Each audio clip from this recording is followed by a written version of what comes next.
여러분 안녕하십니까, 진성호입니다. 방금 들어온 긴급 속보입니다.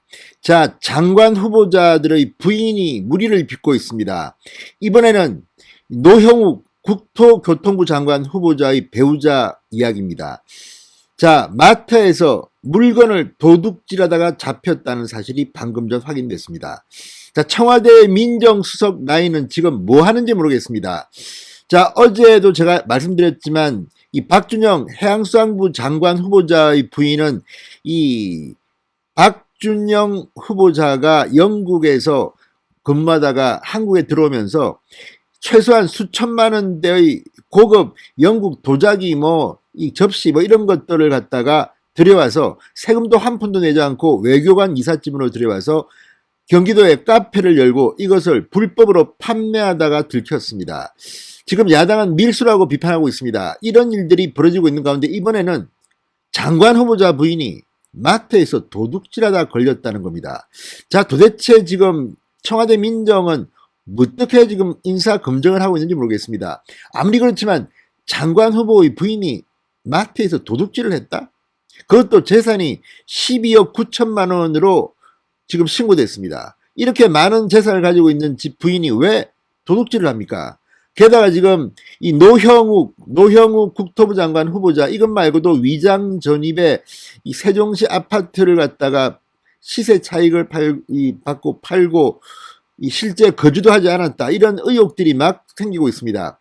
국토부 장관이라는 사람은 문재인 정권의 실패한 부동산 정책에 대해서 새로운 대책을 세워야 할 사람입니다. 그런데 본인이 지금 부동산 투기 의혹을 받고 있습니다. 이런 사람이 장관에 지명된 것도 문제인데 그 부인이 도둑질을 했다가 잡혔다, 실제 유죄 선고까지 받았다는 사실이 알려지면서 지금 발칵 뒤집혔습니다. 이 장난치는 겁니까? 문재인 대통령은? 문재인 대통령이 장관 인사를 개판으로 한다는 이야기는 이미 다 알고 있는 사실입니다.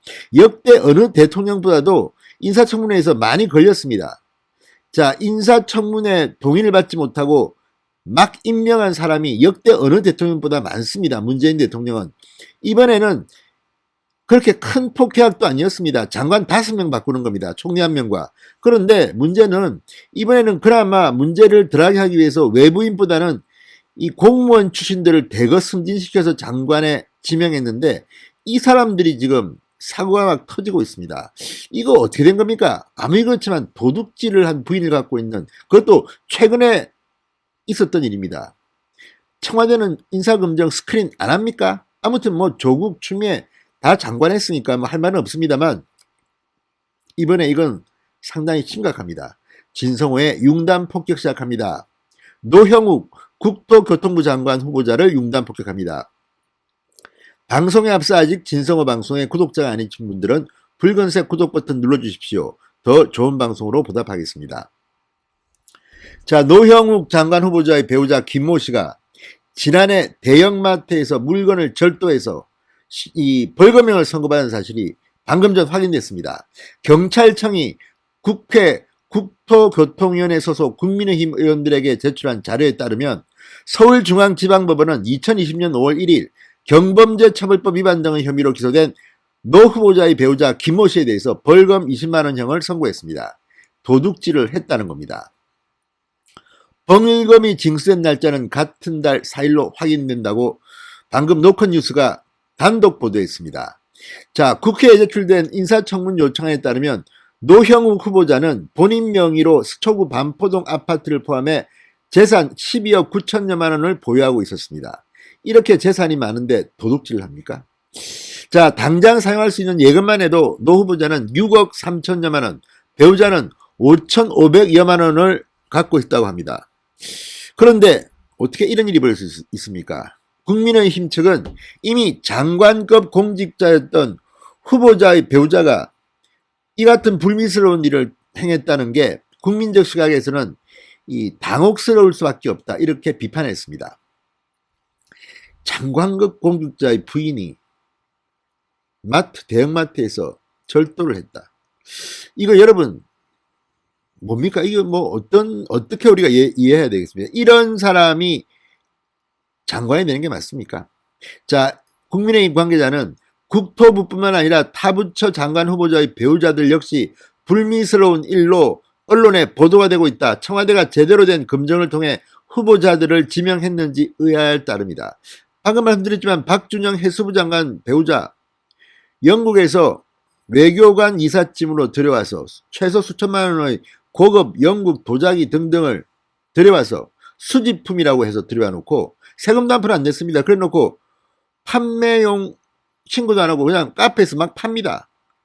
인스타그램에 막 홍보도 했습니다. 판다고. 내가 미쳤어, 미쳤나봐. 이렇게 뭐 많이. 아무튼 지금 문재인 대통령 청와대 인사검증 시스템은 마비가 됐습니까? 그렇게 사람이 없습니까? 기가 막힙니다.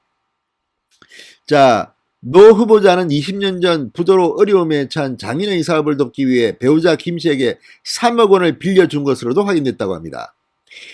자, 이 중 3억 원 중 5천만 원은 회수했으나 나머지는 사실상 회수 가능성이 없을 것으로 판단했다. 이에 따라 2020년 재산신고 당시 채권 가액을 감액해 신고했다고도 말했습니다. 자, 그런데 지금 노형욱 후보자는 이것 말고도 문제가 많습니다. 여야는 특히 노형욱 후보자를 이번 인사청문회에서 주목하고 있습니다. 자, 무엇보다도 노형욱의 관사 태클을 지금 야당은 비판하고 있습니다. 부동산 주무부처의 수장으로서 적절한지를 검증하겠다고 벼르고 있습니다.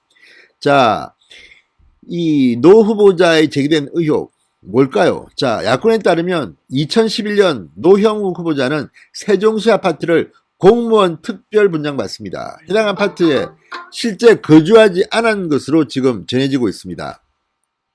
2016년 8월까지는 자신이 소유한 서울 서초구 빌라에 거주했고 국무조정실 2차관이 된 뒤에는 관사에서 살았다고 합니다. 그리고 2017년 7월 이 아파트를 5억 원에 되팔았습니다. 분양가 대비 2억 2천만 원의 시세 차익을 얻었다고 야당은 보고 있습니다. 자, 이것 말고도 지금 이 위장 전입 의혹도 제기되고 있습니다. 노형욱 후보자의 가족은 모두 서울 동작구 사당동에 살면서도 배우자와 자녀들만 주소지를 서초구 방배동, 서초구 반포동으로 옮겼습니다. 노형욱 후보자 측은 부적절한 주소지 이전이었다고 사과한 바 있습니다. 자, 무조건 어째서 이런 일들이 자꾸만 벌어집니까? 이것 말고도 지금 임혜숙 후보자에게는 세금 미납 후보가 뭐 문성욱 후보자에게는 차량 구매 시 장애인 혜택으로 세금을 뭐 아꼈다. 아무튼 뭐 한두 개가 아닙니다. 자, 이제 내일부터 시작되는 이번 주 인사청문회 주간입니다. 장관들 그리고 총리 계속해서 인사청문회가 열립니다. 자, 특히 이번 이 사건 부인의 절도 사실이 드러났습니다. 그리고 이 외교관 이삿짐으로 갖고 와서 지금 사실상 야당은 밀수라고 비판하고 있는 박준영 해수부 장관. 아무튼 이 후보자들이 인사청문회에서 어떻게 될지 한번 보겠습니다. 야당 이번에는 사실 재보궐선거로 힘이 생겼습니다. 그냥 넘어가서는 안 될 것 같습니다. 아무튼 충격적입니다. 어떻게 도둑질을 합니까? 진성호의 융단 폭격이었습니다. 여러분 감사합니다.